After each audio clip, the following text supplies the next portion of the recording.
Sir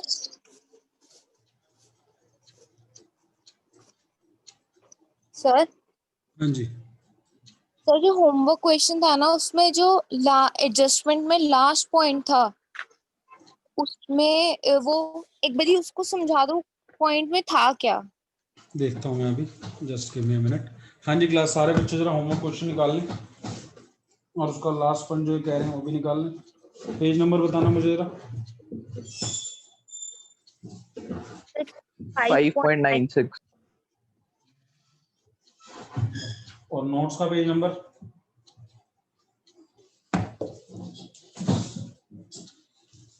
जिनके पास notes है, notes का पेज नंबर क्या है?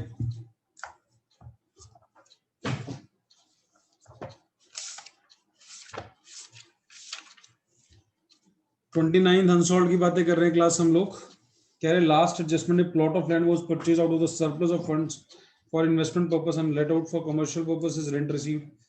तो आपने कह रहे प्लॉट ऑफ लैंड खरीदा है out of surplus funds investment के लिए, यानी उसका किराया आएगा, और किराया आया हुआ राम कहानी बेकार की, कुछ नहीं करना आपको, रेंट रिसीव्ड से मतलब है। इसमें राम कहानी मारी हो इसलिए ये वहां वाले पैसे से खरीदा था। हम क्या करें, कहाँ से खरीदा था, मजे ले रहा है तुमसे, जोन सा मर्जी पैसे से खरीदा। हमारे लिए तो लैंड परचेज करना इन्वेस्टिंग एक्टिविटी है, और कितने की खरीदी है वो भी हमें नहीं बता रखा, तो हम वो वैल्यू तो डाल ही नहीं सकते। तो सर इसका ये हमारी इन्वेस्टिंग एक्टिविटी है, तो इन्वेस्टिंग एक्टिविटी आ गई, क्या बोला, आवाज कट गई। सर मैं कह रही हूँ लैंड परचेज करना भी तो इन्वेस्टिंग एक्टिविटी है, तो उसका कुछ नहीं आएगा कि हमने हाँ, इन्वेस्ट। तुमने बात ही मेरी पूरी नहीं सुनी ना, यू हैव जस्ट स्टार्टेड, मेरी बात ही कंप्लीट नहीं होने दी तुमने। मैंने कर दी थी, वैसे कुछ बच्चों ने सुन ली होगी शायद। क्या बोला बच्चों, मैंने जरा बताओ उनको उनकी बात का जवाब कि हमें लैंड की वैल्यू क्वेश्चन में गिवन ही दी नहीं हुई। तो हम परचेज ऑफ लैंड तो दिखा ही नहीं सकते, नहीं तो वो भी दिखानी पड़ती। ठीक है ना। ओके और बताएं, इसमें खाली रेंट रिसीव्ड आ जाएगा, इन्वेस्टिंग का इनफ्लो। आगे बढ़े हम। Yes sir. 31 को होमवर्क मार्क कर लें। ये हम दोनों करा चुके हैं, ऑपरेटिंग इन्वेस्टिंग पे बेस्ड क्वेश्चन है, दोनों बनानी है इसमें, ऑपरेटिंग भी इन्वेस्टिंग भी। आज हम सीख रहे हैं फाइनेंसिंग एक्टिविटी। फाइनेंसिंग एक्टिविटी के इनफ्लोज जरा मुझे याद कराएं, वो दिन जब हमने पहली क्लास में इनफ्लोज आउटफ्लोज करे थे। आज आप रिवाइज करा रहे हैं मुझे कि फाइनेंसिंग के इनफ्लोज क्या होते हैं, आउटफ्लोज क्या होते हैं। जल्दी जल्दी बोलें, इतना समय नहीं है मेरे पास। सर इनफ्लो होता है issue of shares, issue of share, proceeds from issue of shares, shares and debentures, shares, reference भी, इक्विटी भी, इक्विटी भी, issue of debentures, debentures, bonds, financial instruments, public deposit, raising funds, long term borrowing, through bank loan, public deposits. और बताएं,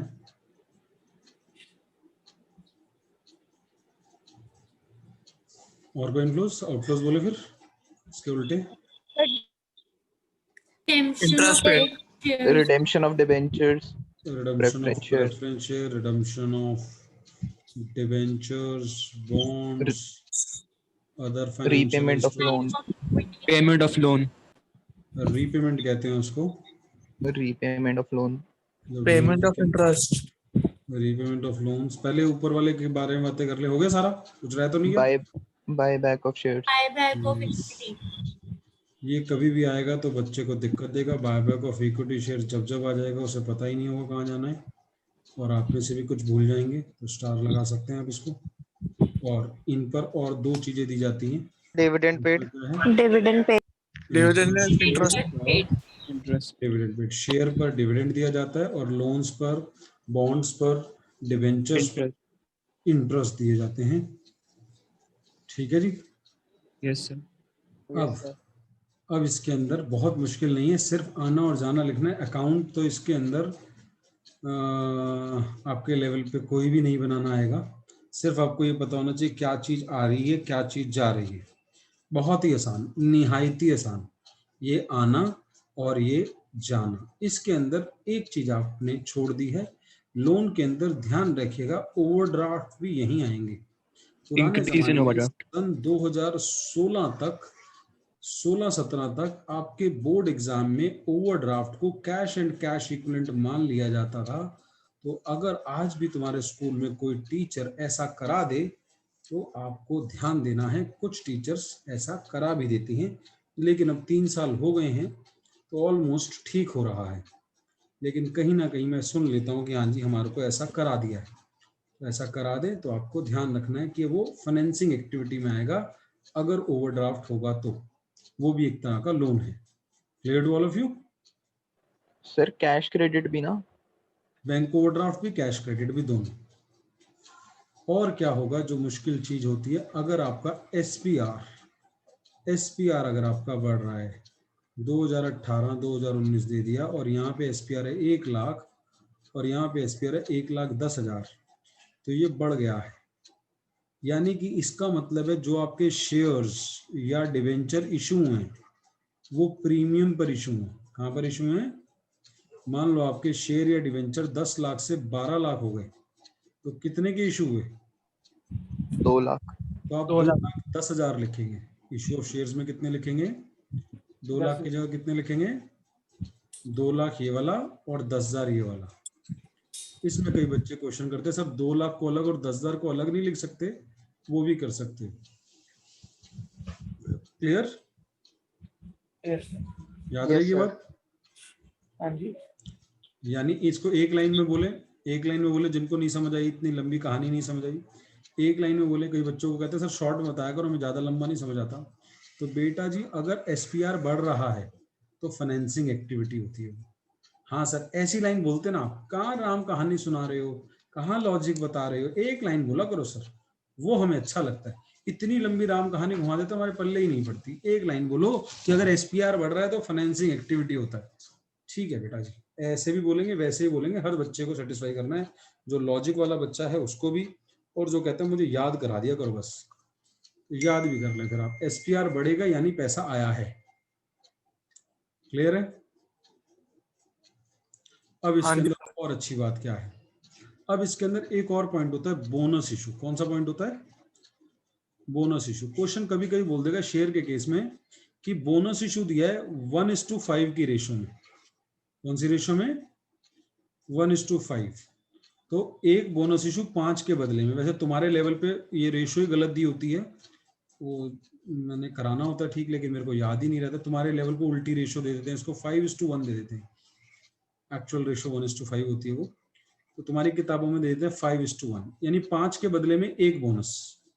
तो 5 के बदले में एक बोनस का मतलब 10 लाख के बदले में कितना बोनस हो गया? अगर रेशो 5 के बदले में 1 है तो 10 लाख के बदले में 2 लाख। 2 लाख। 2 लाख। 2 लाख। यानी हमारे जो ये शेयर इशू हैं 10 से 12, ये 2 लाख जो इशू हैं ये बोनस इशू है, और बोनस इशू में पैसा नहीं आता, ये फ्री वाला इशू होता है, इसमें इनफ्लो नहीं होता। तो जब ऐसी एडजस्टमेंट दे देगा तो ये इशू ऑफ शेयर 0 है, इसमें आप इशू ऑफ शेयर 2 लाख नहीं मानेंगे इसमें। ये बात समझ आई आपको? हाँ जी सर। दोबारा समझेंगे एक बारी, कुछ बच्चों को एक बारी में नहीं समझ आई होगी। बोनस इशू का मतलब होता है फ्री वाले शेयर्स।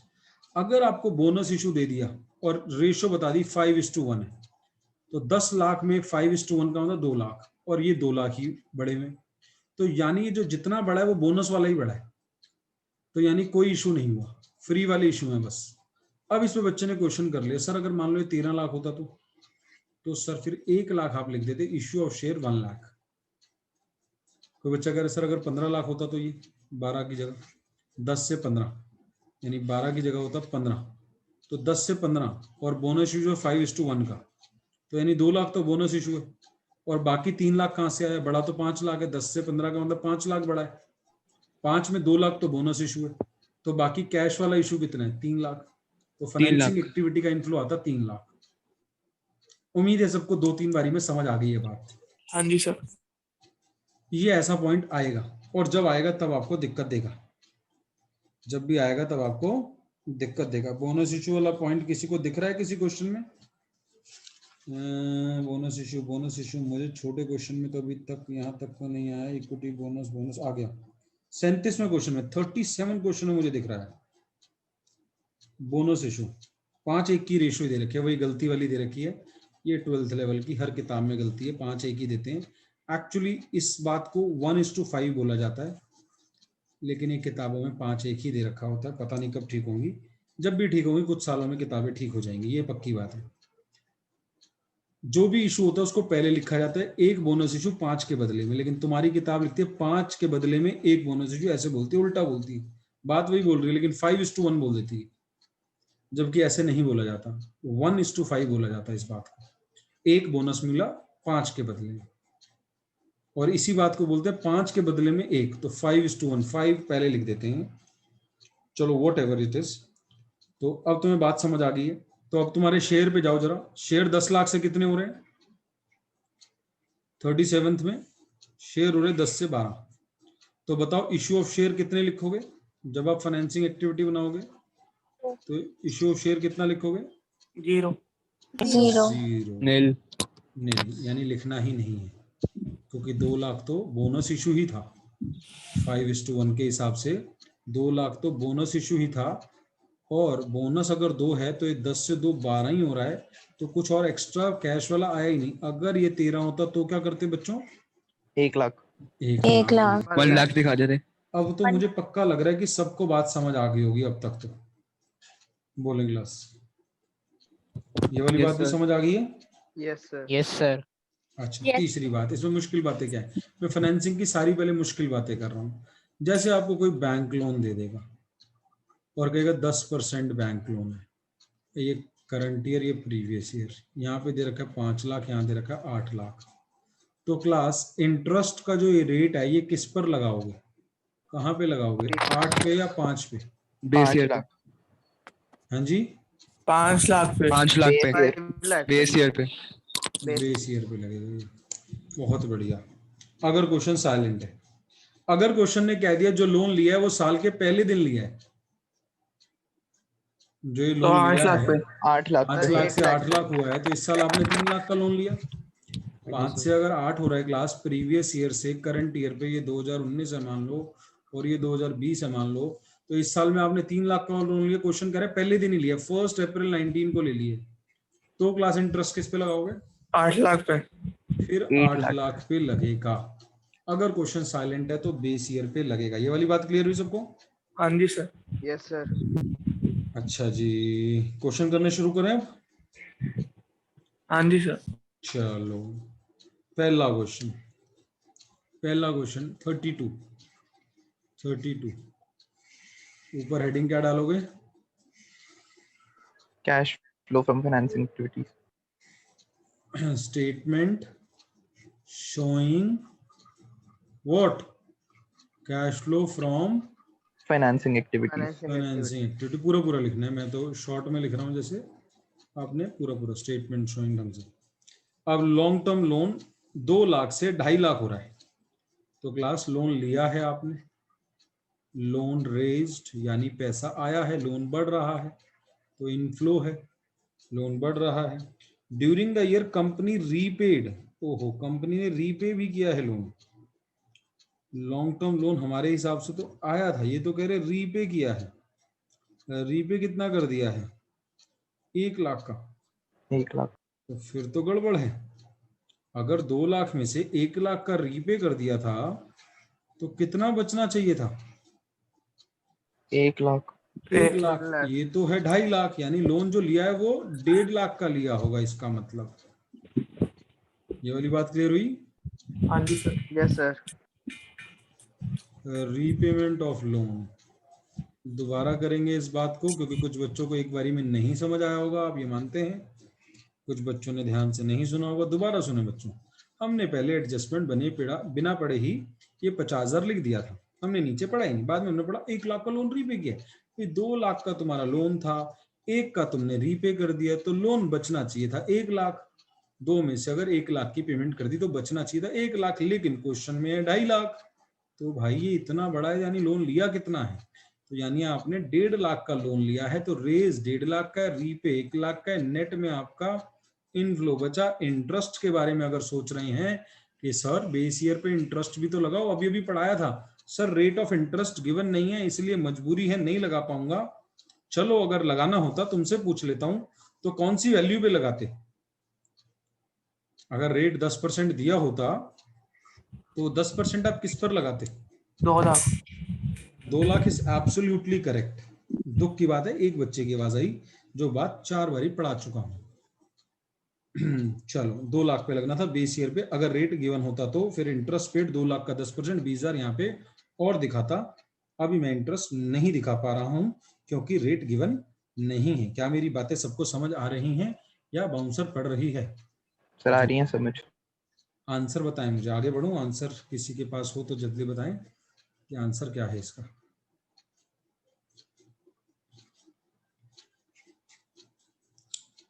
क्लास आंसर पॉजिटिव आ रहा है 50। Yes sir. बढ़े आगे। बाहर ही जाना था, पापा को तो क्यों बिठाया पीछे, पागल इंसान। मेरी बुक्स ले टेबल पे पड़ी हुई है। ये हमने particulars detail rupees cash flow from which activity? Financing activity. Statement showing cash flow from financing activity. आओ क्वेश्चन की एडजस्टमेंट पहले पढ़ लेते हैं। हमेशा क्वेश्चन एडजस्टमेंट से शुरू करते हैं क्योंकि पिछले क्वेश्चन छोटा था, हमने विदाउट एडजस्टमेंट शुरू कर लिया था और उसी में देख लो गड़बड़ हो गई थी। तो पहले एडिशनल इन्फॉर्मेशन पढ़ेंगे। Interest paid on debenture, thank you बोलेंगे, थैंक यू बड़े वाला, क्योंकि हमें अब निकालने का पंगा नहीं है। अब क्वेश्चन ने खुद ही बता दिया, अब हम सोचेंगे ही नहीं बेस ईयर पे क्या लगाएं, करंट ईयर पे क्या लगाएं। अब हमें सोचने वाली टेंशन नहीं लेनी है। प्लीज अपने माइक को साइलेंट मोड पे करें क्योंकि आपके घर की आवाजें हमें आ रही हैं आपके लड़ने की। ठीक है। इंटरेस्ट पेड, अब इक्विटी 9 लाख से 10 लाख हो रही है।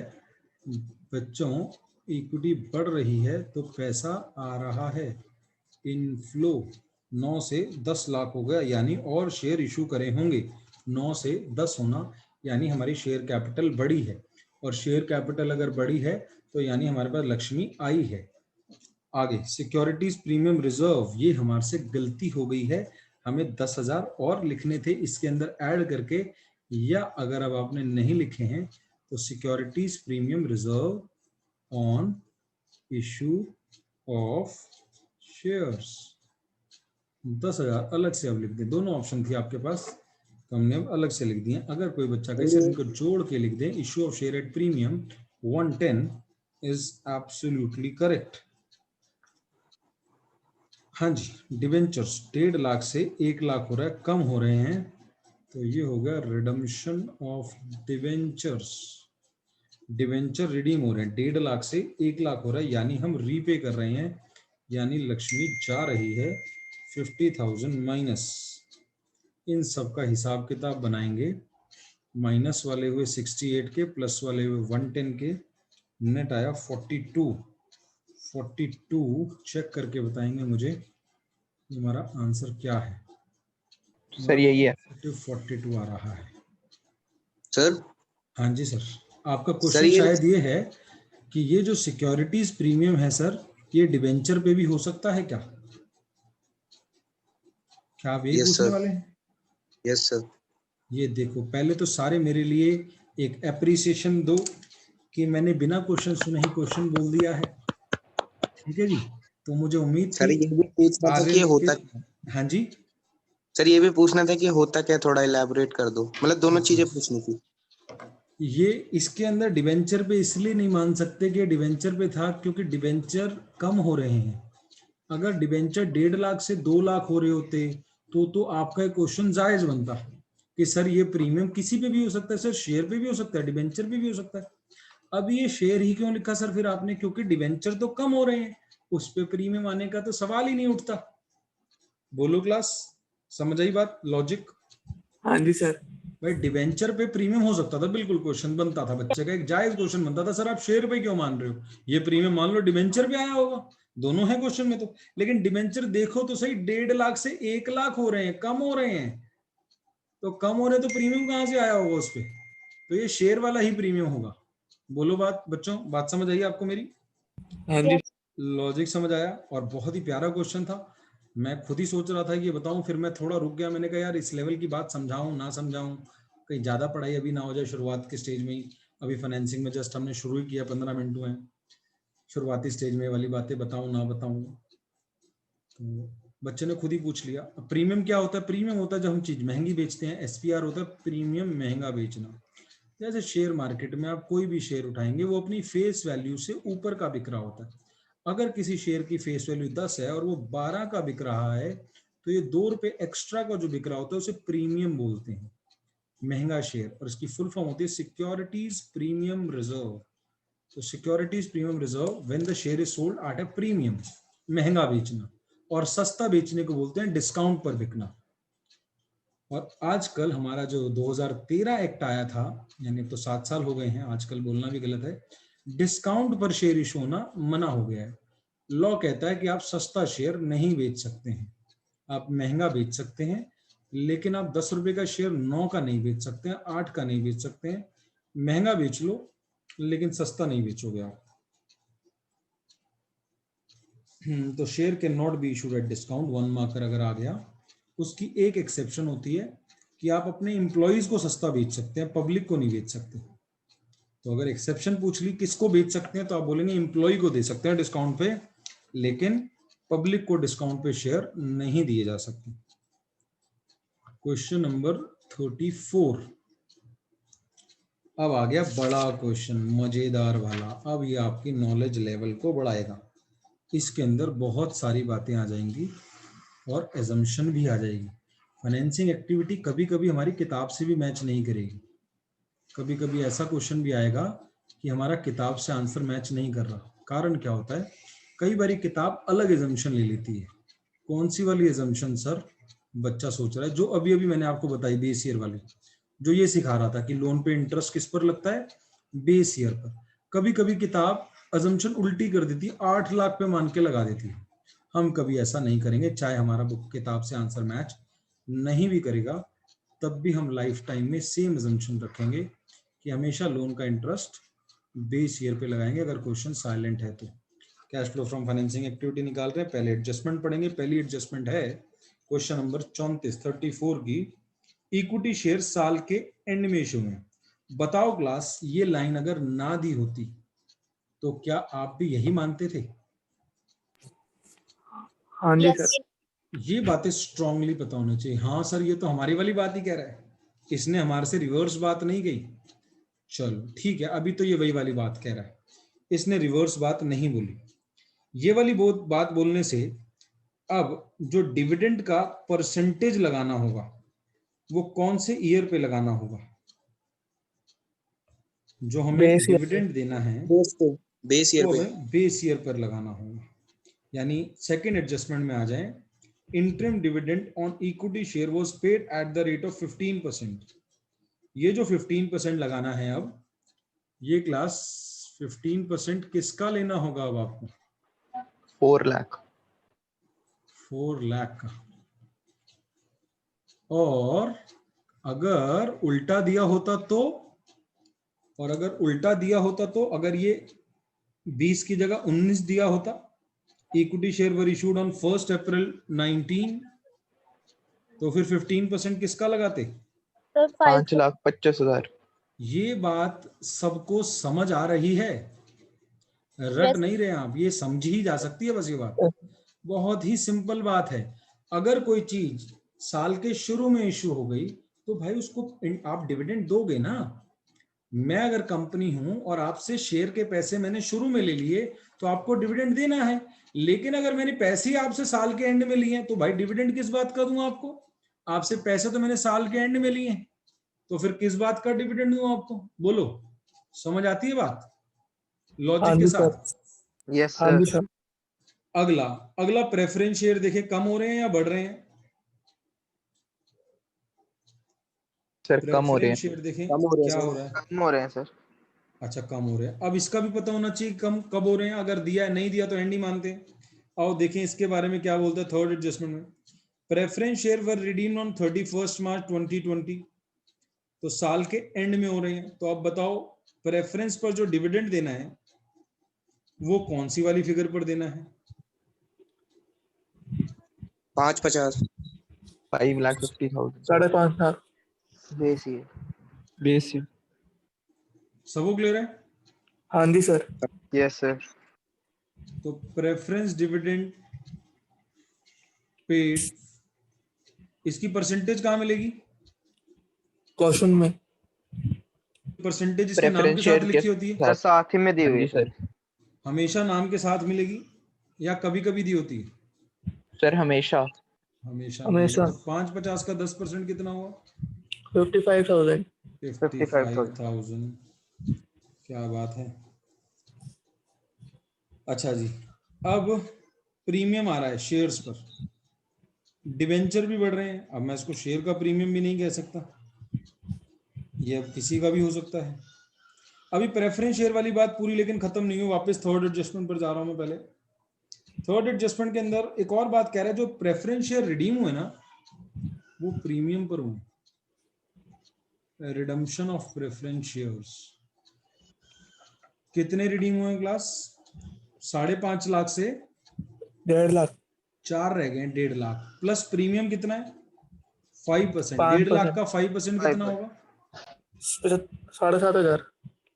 तो 7,500 को अलग से भी लिख सकता हूं, इसके अंदर जोड़ के भी लिख सकता हूं। टाइम बचा लूं एग्जामिनेशन हॉल का, टाइम बचा लूं, इकट्ठा लिख दूं issue redemption of preference share at premium जोड़ के लिख दूं। हाँ जी 1.5 सर। लाख में 5% Yes, जोड़ दिया, मेरी एक लाइन लिखनी बच गई। और एग्जामिनर को ये टोटल करके भी दिखाने की जरूरत नहीं है, क्योंकि ये टोटल तो मैं बच्चों के लिए कर रहा हूं, कल को बच्चों को नहीं समझ आएगा कहां से आए। एग्जामिनर को तो पता होगा 157 कहां से आया ये फिगर। क्लियर है? हाँ जी सर। सबको समझ आ रहा है? ये 5% है इसका। Yes sir. 1.5 लाख का 5%, 7,500। 1.5 लाख और 7.5 टोटल हुआ ये दिखाने की जरूरत नहीं, एग्जामिनर को पता होगा। दिखा दोगे तो अच्छी बात है, ये भी एग्जामिनर को पता होगा, ये भी लिखने की जरूरत नहीं है, ये भी लिखने की जरूरत नहीं है। दिखा दोगे तो अच्छा रहता है कि आप एग्जामिनर को पता हो कि बच्चे ने कहाँ से निकाला है। ब्रैकेट में दिखा देना, अलग से लिखने की जरूरत नहीं है। आगे प्रीमियम की पेमेंट, प्रीमियम के बारे में लिखा है premium was debited to the statement of P&L। ये लाइन काम की है? नहीं सर। नहीं सर। ये नो सर। पूरे कैश फ्लो वाले क्वेश्चन, जब फुल फ्लेजेड क्वेश्चन आएगा तब काम की है क्या? यस सर, ऑपरेटिंग के यस लिए। सर। तब आएगा आपको सर। याद होगा तब एक आएगा। क्वेश्चन, आपको याद होगा एक क्वेश्चन में आप सारे अटक गए थे जब ऑपरेटिंग कर रहे थे, उसमें प्रीमियम ऐड नहीं किया हुआ था। मैंने कहा था गलत है, आप ऐड ही करके आना। उसमें प्रीमियम और redemption of preference share add किए बिना आंसर आ रहा था, और मैंने कहा था आप ऐड करके आना, क्योंकि हम यही मानते हैं कि प्रीमियम P&L से राइट ऑफ हुआ होगा। तो इसके अंदर भी अगर ऑपरेटिंग बन रही होती तो ये प्रीमियम ऑपरेटिंग में ऐड करना था 7,500। याद आ रहा है वो दिन थोड़ा थोड़ा किसी को? हाँ जी सर। एक Yes, क्वेश्चन sir. में आपने होमवर्क दिया था शायद मैंने, और आपने कहा था सर इसका आंसर नहीं मैच कर रहा, प्रीमियम ऐड नहीं करना है इसमें। मैंने कहा आप करके आना, चाहे बुक से आंसर मैच ना भी करे तब भी। हाँ जी अगर सर। क्वेश्चन कुछ नहीं बोल रहा तो यही मान के आना कि P&L से राइट ऑफ हुआ है और ऑपरेटिंग में ऐड करके आना हो। क्लियर है? अभी इस क्वेश्चन में इस लाइन का रिलेवेंस फाइनेंसिंग एक्टिविटी के लिए नहीं है, लेकिन ऑपरेटिंग के लिए इस लाइन का रिलेवेंस होता है। आगे अगली adjustment, 12% debenture of the face value were issued on this date. ये भी आखिरी बोल रहा है क्या? तीनों डेट इसने आखिरी बोली है। हाँ जी सर। और अगर हाँ ये जी तीनों सर। लाइनें ना दी होती तो क्या हम यही मानते हैं? बिल्कुल हाँ सर। जी सर। बिल्कुल। अभी इसने वही बातें बोल दी जो हम मानते हैं। अगर ये कुछ हमसे रिवर्स चलता तो हमें चेंज करना पड़ता। तो अब बताओ मैं इंटरेस्ट किस पे लूं डिवेंचर का? Base year 3 lakh. 3 lakh. 12% of 3 lakh. उम्मीद है मैं हिंदी में पढ़ा रहा हूँ, सबको बात समझ आ रही है।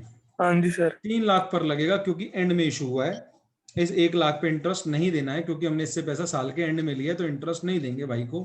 अगर इस भाई का भी हमने 1 लाख शुरू में ले लिया होता, यानी ये डिबेंचर अगर शुरू में इशू होते तो हम 4 लाख का इंटरेस्ट देते 12%, लेकिन अभी हम 3 लाख का देंगे।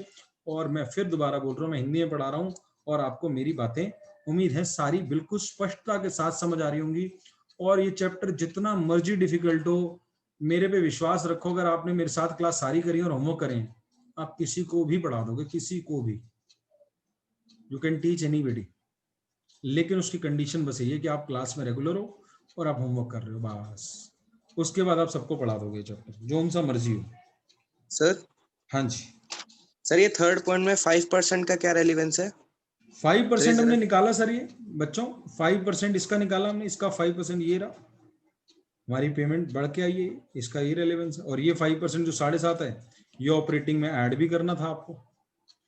ऑपरेटिंग एक्टिविटी अगर बना रहे होते तो 7.5 अगर आपको याद है, दिल आया प्रियंका पर, पी 2 है उसमें, दिल आया प्रियंका पर, उसमें एक पी ये है, premium on redemption of debenture, वो ऐड भी होता है ऑपरेटिंग में, ये ऑपरेटिंग में ऐड भी होगा अभी, लेकिन इस क्वेश्चन में नहीं बनानी है तो इसलिए ये वहां नहीं जा रहा। लेकिन अगर ये फुल फ्लेडेड होता तो यहाँ पे भी पेमेंट में जाता है, माइनस होता है, और वहां पे ये ऑपरेटिंग में ऐड होता है। क्लियर? और सर ये जो 10% preference share capital balance sheet में दिया होता है, इसका मतलब क्या होता है? इसका मतलब डिविडेंड होता है सर, ये रिया एरो देखें जरा सामने स्क्रीन पर, 10% तो सही ऑफ है 550, ये सर, डिविडेंड का लेकिन ये रेट है। 10% क्यों दिया होता है? 10% भी हो सकता है, 9 भी हो सकता है, 11, कोई भी परसेंटेज हो सकती है, तो डिविडेंड रेट है उसका, ये हमेशा 10 नहीं होता, कुछ भी हो सकता है। ये तो रेट ऑफ डिविडेंड है। प्रेफरेंस का रेट ऑफ डिविडेंड फिक्स होता है, इक्विटी का फिक्स नहीं होता। प्रेफरेंस का हमेशा जिंदगी भर के लिए फिक्स होता है, उसको जिंदगी भर ही मिलना है। इक्विटी को कमाई के हिसाब से मिलता है, कंपनी ने कितना कमाया उतना इक्विटी को मिलता है। ये तो बिल्कुल अकाउंट्स की बेसिक बातें हैं, ये तो 11th की थ्योरी में थी, बिजनेस स्टडीज में आपने थ्योरी में पढ़ा था क्लास। इक्विटी और प्रेफरेंस, प्रेफरेंस का डिविडेंड फिक्स होता है, इक्विटी का डिविडेंड फिक्स नहीं होता। इक्विटी मेन मालिक है, इनको वोटिंग राइट होते हैं, इनको वोटिंग राइट नहीं होते। कंपनी बंद होगी तो पहले प्रेफरेंस के पैसे दिए जाएंगे, इसका नाम ही प्रेफरेंस है, और बाद में इक्विटी के पैसे दिए जाएंगे। बेसिक आपको डिफरेंस इक्विटी और प्रेफरेंस शेयर में पता होना चाहिए सबको। बढ़े आगे। आर्यन कुछ डाउट रह गया क्या? जल्दी से मेरे को फ्री क्या करो डाउट पूछने के बाद, ओके बोल दो, अगर कोई डाउट है तो और पूछो। क्लियर है सर। चलो आगे बढ़ते हैं बच्चों, ये हमारी चारों एडजस्टमेंट हमने कर लिया। अगले पेज पे देखें, और कोई है नहीं है, क्वेश्चन यहीं पे खत्म है। आ जाओ ऊपर। इक्विटी 4 से 5.25 हो रही है, 1.25 की आ रही है, तो इश्यू ऑफ इक्विटी शेयर 1.25, और प्रीमियम भी है उसमें, इश्यू ऑफ इक्विटी शेयर्स। अब जो प्रीमियम है उस प्रीमियम का क्या करें, समस्या ये है, वो शेयर पे माने या डिवेंचर पे हमें नहीं पता, तो हम अलग से लिख देंगे। इक्विटी शेयर हम 1.25 लिख देते हैं, और एसपीआर रिसीव्ड अलग से लिख देते हैं। एसपीआर रिसीव्ड 1.25 है, वो डिफरेंस भी 125 है, दोनों को अलग लिख दिया हमने। प्रेफरेंस शेयर रिडीम हो रही है, वो हमने कर दिया था, एसपीआर हो गया। Debenture, issue of debenture, issue of debenture 1 lakh. जरा इसका हिसाब किताब बनाए अब आप लोग।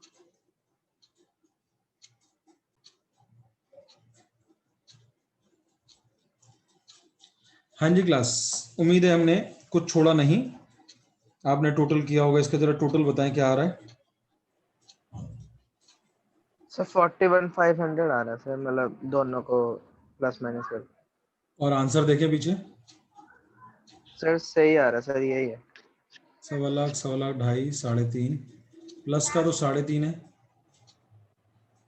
और 60, 1.15, 1.15 और 1.50, 2.65, 2.72, 500, 2,18,500 500, 3,8,500, 3,8,500 नेगेटिव, पॉजिटिव 41,500। आपका क्या कह रहे थे, क्या आ रहा था? सर यही आ रहा है sir. Net cash flow from financing activity, ये आपका पॉजिटिव फिगर आ गई है, और इसके अंदर आपका पूरा दिमाग लगा है इस क्वेश्चन में। क्लियर है क्लास? हाँ जी सर। Yes sir. आज का होमवर्क आपका क्या क्या है फिर? सर 31 31 है। 31। जरा अगले पे आए, अगला कर लेंगे आप। 35, 36, 37 बहुत छोटा सा मार्क करें हम होमवर्क उसको। 37 में बोनस इशू वाला पॉइंट मैं ऑलरेडी करा चुका हूं आपको, वही मेन पॉइंट था, बाकी छोटा सा क्वेश्चन है वो हो जाएगा आपसे।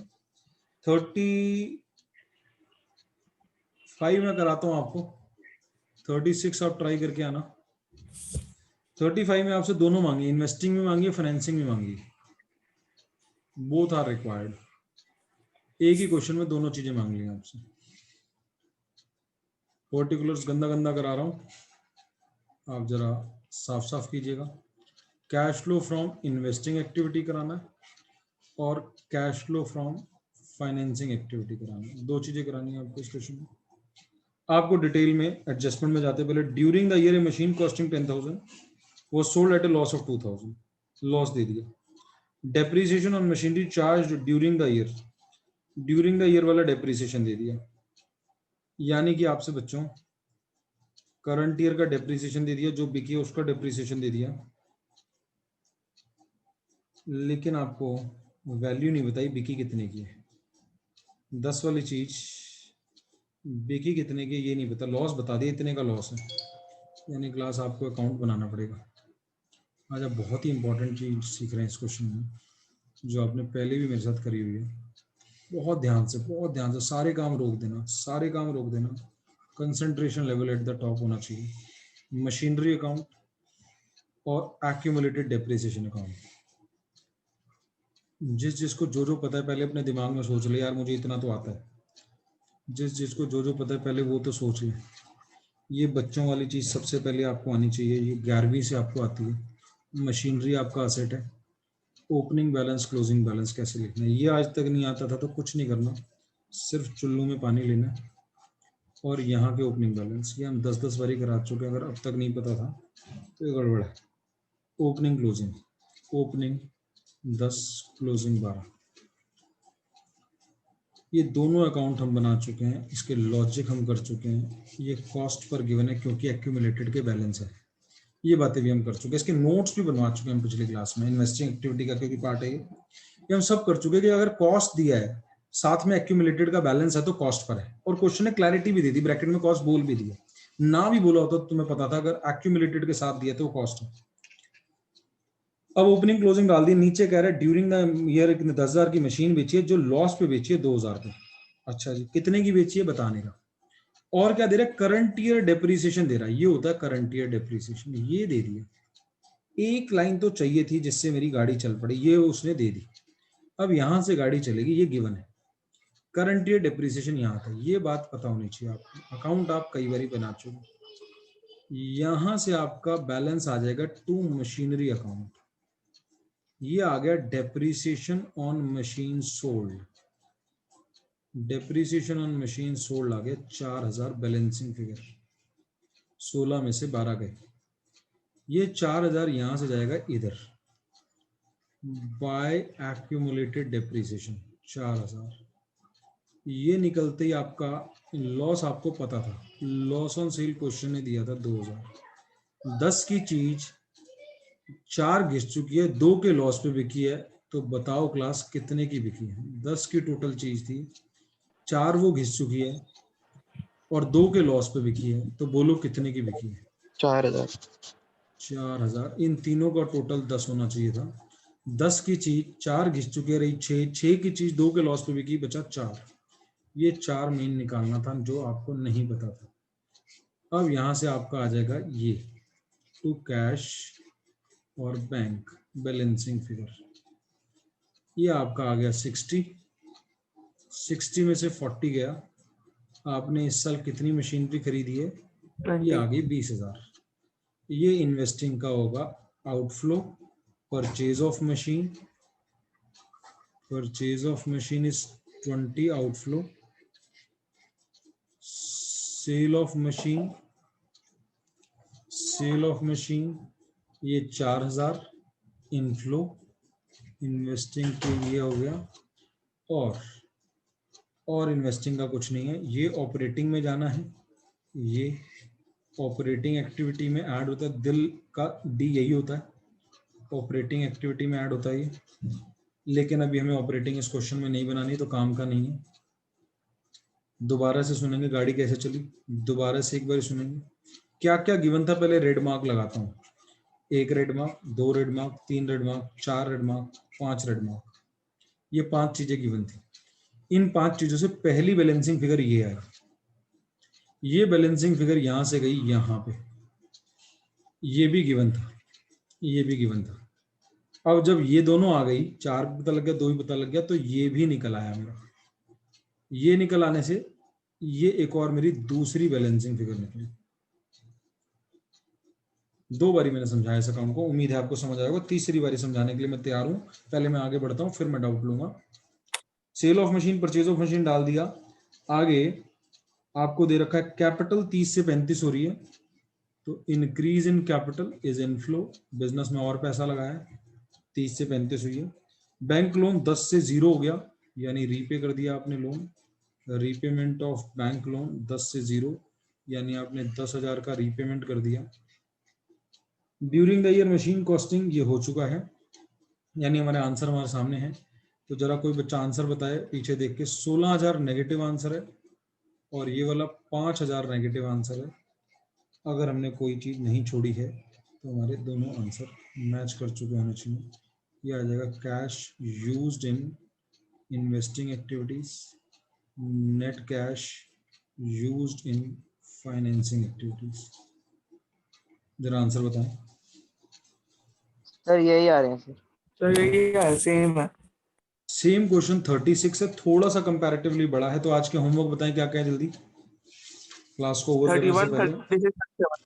31, 36 36, 37। और सॉल्व का अपने आप लेवल सोच लेना। जिस लेवल तक मैंने करा दिया उस लेवल तक का होमवर्क आपका हो जाना चाहिए, यानी ऑपरेटिंग एक्टिविटी के सारे क्वेश्चंस हो जाने चाहिए सॉल्व वाले। ये Okay. अनसॉल्व है 3। अभी किसी को डाउट है 35 में इन अकाउंट्स में, तो अभी दोबारा भी पूछ सकते हैं आप। सर आंसर नेगेटिव का मतलब क्या है? हमने इन्वेस्टमेंट मतलब कैसे करी है? नेगेटिव कौन सा? सर जो आंसर हमारा नेगेटिव में आया ना दोनों स्टेटमेंट का, इसका मतलब क्या है? पैसा जा रहा है, यूज्ड इन लिखा है। ये अगर जा रहा है तो यूज्ड इन लिखना है, यानी पैसा गया है, आउटफ्लो हुआ है। Cash used in, net cash used in. अगर पॉजिटिव आ रहा होता तो बच्चों क्या लिखते जरा बताना जिनको याद है।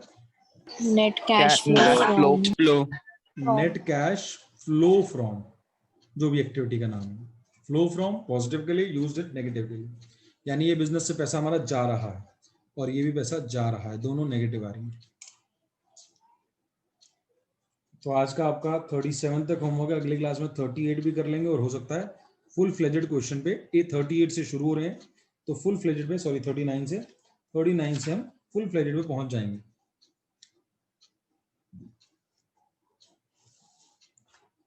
और मैं कंपनी की वीडियो भी साथ साथ अपलोड कर दूंगा, जिन्होंने कंपनी करना होगा वो साथ साथ अब कंपनी कर पाएंगे। ठीक है जी, बाय बाय है, टेक केयर है, अपना ध्यान Bye, रखिएगा। Thank you sir. Bye sir. Thank you, sir. Bye bye. Bye sir. Bye.